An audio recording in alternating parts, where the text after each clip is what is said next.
ஆண்டவரும் இரட்சகருமாகிய இயேசு கிறிஸ்துவின் இனிய நாமத்தில் உங்களை யாவருக்கும் அன்பின் வாழ்த்துக்களை தெரிவித்துக் கொள்கிறேன். அருமையான தேவ பிள்ளைகளே, புதிய நாள் புதிய நம்பிக்கை தின தியானத்தின் மூலமாய் இந்த நாளில் கூட உங்களை சந்திப்பில் நான் மிகுந்த மகிழ்ச்சி அடைகிறேன். அல்லேலூயா. இன்றைக்கு கூட கர்த்தர் நமக்கு கொடுக்கிற வார்த்தை என்ன? யாக்கோபின் நிருபம் 1 அதிகாரம் 12 வசனத்தை கூட நம்ம வாசிக்க கேட்போம். சோதனையை சகிக்கிற மனுஷன் பாக்கியவான், அவன் உத்தமன் என்று விளங்கின பின்பு கர்த்தர் தம்மிடத்தில் அன்பு கூறுவர்களுக்கு வாக்குத்தத்தம் பண்ணின ஜீவ கிரீடத்தை பெறுவான். அல்லேலூயா. எவ்வளவு அழகா இங்க சொல்லப்பட்டிருக்கு. சோதனையை சகிக்கிற மனுஷன் பாக்கியவானா. தேவ பிள்ளைகளே, சோதனை இல்லாத மனுஷன் யாருக்கா சொல்லுங்க பார்க்கலாம். எல்லாருக்கும் சோதனை காலங்கள் இருக்கு. எல்லாரையும் ஆண்டவர் ஆவிக்குரிய வாழ்க்கையில், விசுவாச வாழ்க்கையில் கண்டிப்பாக இந்த பரீட்சையின் வழியாக தான் கடந்து போகணும். நான் 10th ஸ்டாண்டர்ட் பாஸ் பண்ண தான் ஹையர் செகண்டரி போக முடியும். அது ஒரு டெஸ்ட்டு, அது ஒரு எக்ஸாம், அது ஒரு சோதனை. அது மாத்திரம் இல்லாமல் நான் +2 பாஸ் பண்ண தான் ப்ரொஃபஷனல் கோர்ஸுக்கு போக முடியும். அது ஒரு டெஸ்ட்டு.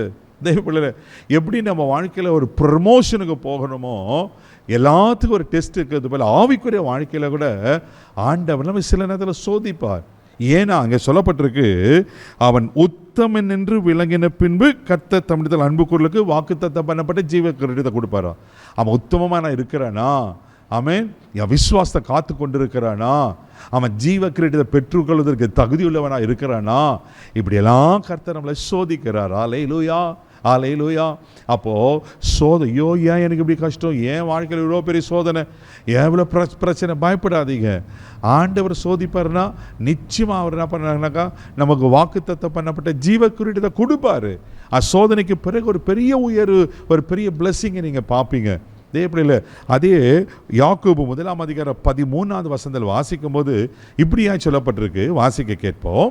சோதிக்கப்படுகிற எவனும் நான் தேவனால் சோதிக்கப்படுகிறேன் என்று சொல்லாதிருப்பானாக. தேவன் பொல்லாங்கினால் சோதிக்கப்படுகிறவர் அல்ல, ஒருவனையும் அவர் சோதிக்கிறவரும் அல்ல. 100% உண்மை. தேவன் பொல்லாங்கினால் சோதிக்கிறவர் அல்ல. தேவ பிள்ளையில, சோதிக்கிறவன் நான் தேவனால் தான் சோதிக்கப்பட சொல்லக்கூடாதான். ஆண்டவர் சோதிப்பாருனாக்கா ஆமேன், அதை தாங்கக்கூடிய பலனையும் தருவார். தேவப்பிள்ளை, பொல்லாங்கானால் பிசாசு சோதிப்பான். எப்படின்னாக்கா அதே நீங்கள் 14 வசனத்தில் வாசிங்கன்னா ஆமேன், எப்படி மனுஷன் சோதனைக்கு உட்படுகிறான் பாருங்க. வாசிக்க கேட்போம். அவனவன் தன் தன் சுய இச்சையினாலே இழுக்கப்பட்டு சிக்குண்டு சோதிக்கப்படுகிறான். அல்லேலூயா. அவனவன் தன் தன் சுய இச்சையினால் இழுக்கப்பட்டு, வசனம் அழகாக சொல்லப்பட்டிருக்கு, சோதிக்கப்படுகிறான். அல்லேலூயா. தேவப்பிள்ளையில, பிசாசு பொல்லாங்கினால் சோதிக்கிறவன், இச்சையை கொடுத்து ஆபாசத்தை கொடுத்து கவர்ச்சியை கொடுத்து நம்மளை சோதிப்பான். ஆனால் ஆண்டவர் அப்படி கிடையாது, பொல்லாங்கினால் சோதிக்க மாட்டாரா. தேவப்பிள்ளையில, அது மாத்திரம் இல்லாமல் 1 கொரிந்தியர் புஸ்தகம் 10 அதிகாரம் 13 வசனத்தில் வாசிப்பீங்கன்னா அப்போஸ்தலனாகிய பவுல் கொரிந்து சபைக்கு அழகாய் ஒரு காரியத்தை சொல்வார். வாசிக்க கேட்போம். மனுஷனுக்கு நேரிடுகிற சோதனையே அல்லாமல் வேறே சோதனை உங்களுக்கு நேரிடவில்லை. தேவன் உண்மை உள்ளவராய் இருக்கிறார். உங்கள் திராணிக்கு மேலாக நீங்கள் சோதிக்கப்படுவதற்கு அவர் இடம் கொடாமல் சோதனையை தாங்கத்தக்கதாக சோதனையோடு கூட அதற்கு தப்பிக்கொள்ளும்படியான போக்கையும் உண்டாக்குவார். ஹல்லேலூயா. பியூட்டிஃபுல்லாக இருக்கு பாருங்க. எவ்வளோ ஒவ்வொரு வார்த்தையும் மிக முக்கியமான வார்த்தை. தேவப்பிள்ளையில, ஆமென், மனுஷனுக்கு நேருகிற சோதனை தான் ஆண்டவர் சோதிக்கிறார். திராணிக்கு மிஞ்சி ஒரு நாள் சோதிக்க விட மாட்டார். இப்போ என் பிள்ளைக்கு 10 கிலோ வெயிட்டு தூக்க முடியாது, நான் 10 கிலோ தான் கொடுப்பேன். நான் 20 கிலோ வெயிட் கொடுப்பேன்னா முடியாதுல்ல, அவனை தூக்க முடியாது. அதே போல் நான் தேவ பிள்ளையில, ஆண்டவருக்கு தெரியும் ஆண்ட்ரூஸ்க்கு எப்படிப்பட்ட ஒரு சோதனை கொடுக்கணும்.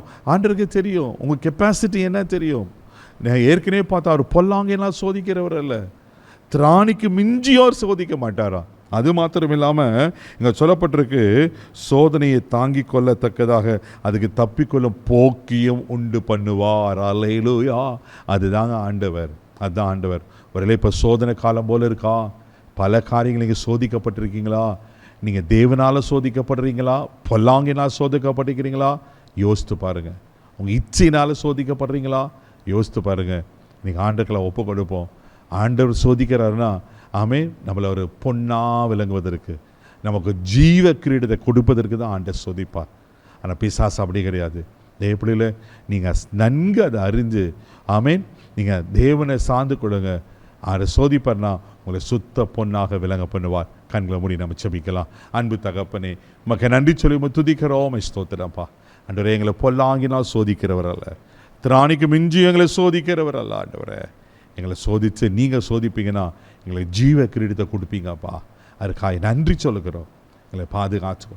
இந்த நாள் முழுதும் கரம்பிடித்து நடத்தும். ஒருவேளை என்ன சோதனை வழியாக கடந்து போகிறாங்களோ அவர்களை பலப்படுத்தி பாதுகாத்து கொள்ளும்படியாக ஜெபிக்கிறோம்.